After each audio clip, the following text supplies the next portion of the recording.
50일 기도학교 21번째 시간입니다. 21장 새벽 기도. 50일 기도학교 큰 주제 5가지 중 세 번째, 기도의 방법입니다. 새벽에 잠을 자면 꿈을 꾸고 새벽에 기도하면 꿈이 이루어집니다.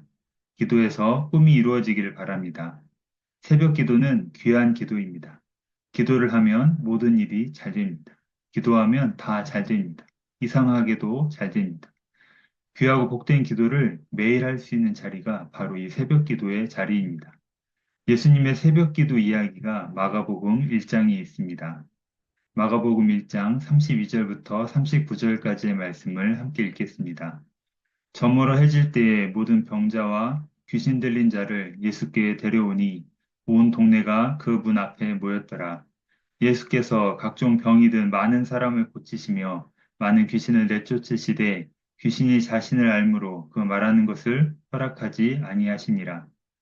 새벽 아직도 밝기 전에 예수께서 일어나 나가 한적한 곳으로 가사 거기서 기도하시더니 시몬과 및 그와 함께 있는 자들이 예수의 뒤를 따라가 만나서 이르되 모든 사람이 주를 찾나이다. 이르시되 우리가 다른 가까운 마을들로 가자. 거기서도 전도하리니 내가 이를 위하여 왔노라 하시고 이에 온 갈릴리에 다니시며 그들의 여러 회당에서 전도하시고 또 귀신들을 내쫓으시더라. 아멘. 예수님은 온종일 바쁘고 피곤하였습니다. 그런데도 예수님은 새벽이면 홀로 한적한 곳에 나가서 기도를 하셨습니다.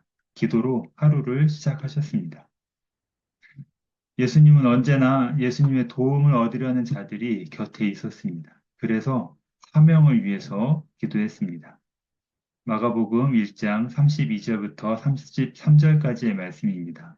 저물어 해질 때에 모든 병자와 귀신 들린 자를 예수께 데려오니 온 동네가 그 문 앞에 모였더라. 예수님의 주변에는 예수님의 도움을 얻으려는 자들이 많았습니다. 예수님은 갈릴리 호수를 배를 타고 가시면서 고물에 머리를 베고 주무실 만큼 육신이 고단하고 피곤했습니다. 주님은 할 일이 많기 때문에 더 일찍 일어나서 기도하셨습니다. 해가 저물 때까지 병자들과 귀신 들린 자들이 찾아왔고 온 동네 사람들이 모여 있었습니다. 해가 질 때까지 일을 마쳐야 하지만 주님께서는 많은 일들이 남아 있었습니다. 예수님이 하신 일들이 많아서 먼저 기도하실 수밖에 없었습니다. 예수님은 매일매일 해야 할 일들이 많았습니다. 그렇기 때문에 새벽에 기도하셨습니다. 새벽에 기도하면 하나님께서 도와주십니다. 예수님처럼 사명이 많은 사람은 더 많이 기도해야 합니다. 할 일이 많고 사명이 많을수록 기도를 더 많이 해야 합니다. 예수님은 늘 몸이 피곤했지만 사명을 감당하기 위해서 기도하셨습니다. 우리도 예수님처럼 새벽을 깨워서 그 사명을 복되게 감당하시기를 바랍니다. 두 번째로 예수님은 능력을 얻기 위해서 기도하셨습니다. 마가복음 1장 34절 말씀입니다.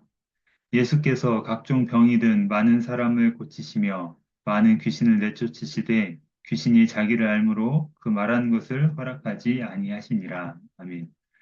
주님은 병든 자를 고치시고 귀신을 내쫓으셨습니다. 예수님의 사역은 사람의 힘과 지식으로 되는 일이 아니었습니다. 오직 주의 능력으로 하시는 일이었습니다. 우리는 하루를 살아가기 전에 먼저 하나님의 능력을 얻어야 합니다. 스마트폰의 배터리도 소모되고 충전이 필요합니다. 영적인 에너지도 영원하지가 않습니다. 한번 은혜를 받았다고 영원토록 그 은혜가 유지되지도 않습니다. 엘리야도 갈멜산에서는 불이 임했지만 호렙산에서는 죽고 싶어 했습니다. 하지만 호렙산에서 40일 동안 기도하자 하나님의 음성이 들렸습니다. 영이 충만해졌습니다. 하루하루 새벽마다 영적으로 충전해야 합니다. 새벽 기도는 영적인 충전의 시간입니다. 밤은 육체가 충전되는 시간이고 새벽은 영이 충전되는 시간입니다. 하루를 살기 전에 먼저 기도할 때 하나님께서 충전해 주십니다.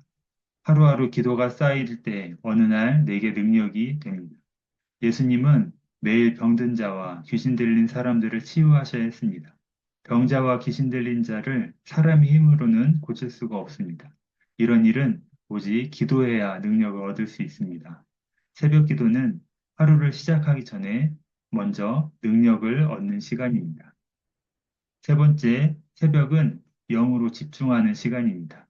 예수님은 집중하기 위해서 새벽에 기도하셨습니다. 마가복음 1장 35절 말씀입니다. 새벽 아직도 밝기 전에 예수께서 일어나 나가 한적한 곳으로 가사 거기서 기도하시더니 아멘. 한적한 곳으로 가서 기도하셨습니다. 그러기 위해서 일어나셨습니다. 예수님은 새벽이 되면 혼자 한적한 곳으로 가서 기도하셨습니다. 새벽은 영을 위한 시간입니다. 유일하게 내 영을 위하여 모든 것을 내려놓고 주님과 같이 깊이 영적으로 교제하는 시간입니다. 새벽은 하루 중 유일하게 혼자 있는 시간입니다. 하나님은 어느 곳에서나 나와 함께 하시지만 내가 하나님을 만날 때에는 1대1로 만나야 합니다. 병상도 홀로 되는 시간이고 고난도 홀로 되는 시간입니다. 성경에는 하나님을 만난 이들이 언제나 하나님을 1대1로 만난 이야기를 기록하고 있습니다. 야곱은 가족 품에 있을 때에는 하나님을 만나지 못했습니다. 루스 들판에서 잠이 들었다가 하나님을 만났고 야복 나루에서 홀로 있을 때 하나님을 만났습니다. 모세도 미디안 광야에 갔을 때 하나님을 만났습니다. 우리는 홀로 있을 때 하나님을 만날 수 있습니다. 홀로 한적한 곳에서 하나님과 1대1로 대면할 수 있는 시간이 바로 새벽 시간입니다. 새벽은 유일하게 영적인 시간입니다. 찾아오는 사람도 없고 약속도 없고 전화도 오지 않고 혼자 있는 시간입니다.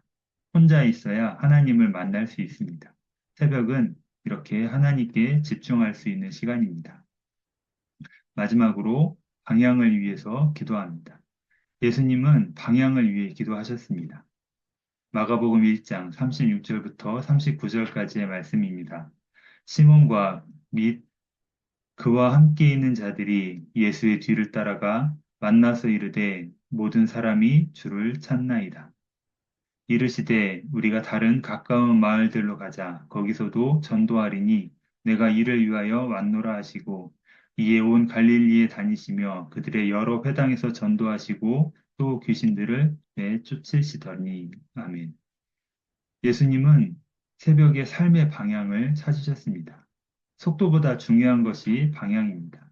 아무리 빨리 가도 목적지에 가지 못하면 소용이 없습니다. 어디 가더라도 목적지에 바르게 가야 합니다. 새벽은 이렇게 매일매일 내 인생의 방향을 잡는 시간입니다. 다윗은 새벽에 기도하기를 사모했습니다. 시편 119편 105절 말씀입니다. 주의 말씀은 내 발의 등이요 내 길에 비치니이다. 아멘. 주의 말씀이 내 발의 등입니다. 등은 가까운 곳을 비칩니다. 내가 살지 않는 영원한 시간도 하나님의 말씀은 아시고 인도하십니다. 하나님은 나의 처음과 마지막이 되십니다. 하나님만이 내 삶을 온전하게 인도하십니다. 주님이 새벽에 기도하고 내려오셨습니다. 주님은 건너 마을로 가서 전도하겠다고 하셨습니다. 주님은 하루를 살기 전에 먼저 기도함으로써 하나님의 인도를 받으셨습니다. 만약 주무시다가 일어났다면 찾아온 사람들을 만나셨을 것입니다. 하지만 기도하면서 하나님의 말씀을 들었기 때문에 눈앞에 보이는 상황을 돌파할 수가 있었습니다. 기도하는 사람은 날마다 하나님의 인도를 받고 인생의 방향을 잡습니다. 제자들은 빨리 가서 그들을 고쳐야 한다고 말씀드렸지만 예수님은 마을로 가서 전도하고자 하셨습니다. 그것이 본인이 해야 할 일이라고 말씀을 하셨습니다. 오늘 말씀을 정리하겠습니다. 예수님은 새벽에 기도하시고 그날 해야 할 일들을 정하셨습니다. 하루를 살아갈 방향을 잡으셨습니다. 새벽은 하루를 시작하기 전에 먼저 방향을 정하는 시간입니다. 방향을 정하지 않은 배는 어떠한 바람이 불어도 소용이 없습니다. 방향을 정하지 않으면 어떤 곳으로도 갈 수가 없습니다. 방향을 정하지 못한 사람은 길을 따라가게 되고 방향을 정한 사람은 길을 만들어 나갑니다. 새벽은 하루의 방향을 정하는 시간입니다. 기도하겠습니다. 하나님 아버지 감사합니다. 새벽을 깨우고 사명을 위해 능력을 얻기 위해 집중하기 위해 방향을 잡기 위해 기도하게 하시니 감사드립니다. 예수님처럼 늘 새벽에 깨어 기도하는 기도자가 되게 하여 주시옵소서. 삶의 방향을 잡고 나아가게 하여 주시옵소서. 감사드리며 예수님의 이름으로 기도드립니다. 아멘. 이번 시간은 새벽 기도 첫 번째 시간이었습니다. 다음 시간에도 이어서 새벽 기도에 대해 말씀을 나누겠습니다.